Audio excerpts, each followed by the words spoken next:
హిమాచల్ ప్రదేశ్లో భారీ వర్షాలు కురుస్తున్నాయి. దాంతో పెద్ద ఎత్తున వరదలు సంభవిస్తున్నాయి.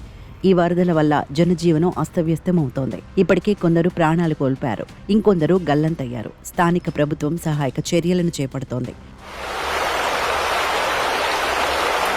కాగా హిమాచల్ ప్రదేశ్లో వరదల సమయంలో పుష్ప సీన్ కనిపించింది. దీనికి సంబంధించిన వీడియో సోషల్ మీడియాలో వైరల్ అవుతున్నాయి. పుష్ప మూవీలో ఎర్రచందనం దొంగలను పోలీసులు పట్టుకోకుండా వాటన్నింటినీ నదిలో పడేస్తారు. ఇక ఆ సీన్ ఆడియన్స్ ను తెగ ఆకట్టుకుంది.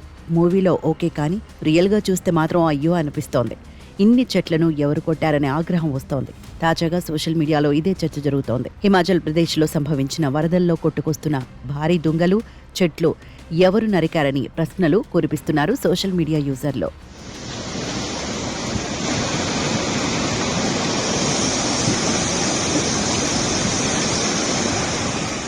హిమాచల్ ప్రదేశ్లో చాలా చోట్ల వర్షాల కారణంగా వరదలొచ్చాయి. ముఖ్యంగా కులు జిల్లా పూర్తిగా వరదలతో అతలాకుతలమైంది.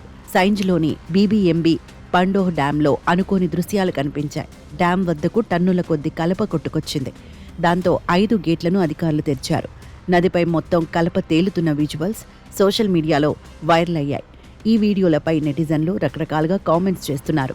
పుష్ప ది రైజ్ అంటూ రాసుకొచ్చారు. కలప అయితే వచ్చింది, కానీ మరి హిమాచల్ పుష్పరాజ్ ఎక్కడున్నాడంటూ కొందరు సరదా కామెంట్లు పెట్టారు. మరోవైపు ఈ దృశ్యాలు వెలుగులోకి రావడంతో పర్యావరణానికి హాని కలిగించడంపై చర్చ జరుగుతోంది. హిమాచల్ రాష్ట్ర ప్రభుత్వంతో పాటు అటవీ శాఖ అధికారులపై ప్రజలు, ప్రతిపక్ష పార్టీలు సోషల్ మీడియాలో ప్రశ్నల వర్షం కురిపిస్తున్నారు.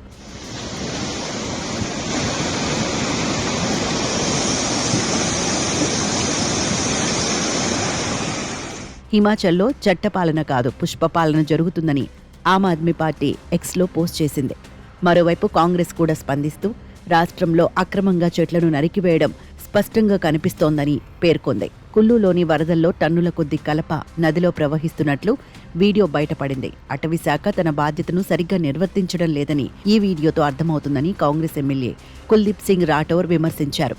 ముఖ్యమంత్రి ఈ విషయాన్ని గుర్తించి వెంటనే చర్యలు తీసుకోవాలని డిమాండ్ చేసినట్లు తెలిపారు. కాగా అసలు భారీ మొత్తంలో ఇలా దొంగలు నదిలో కనిపించడానికి కారకులు ఎవరు, ఏం జరిగి ఉంటుంది అనే దానిపై ప్రభుత్వం, అటవీ శాఖ నుంచి క్లారిటీ రావాల్సి ఉంది.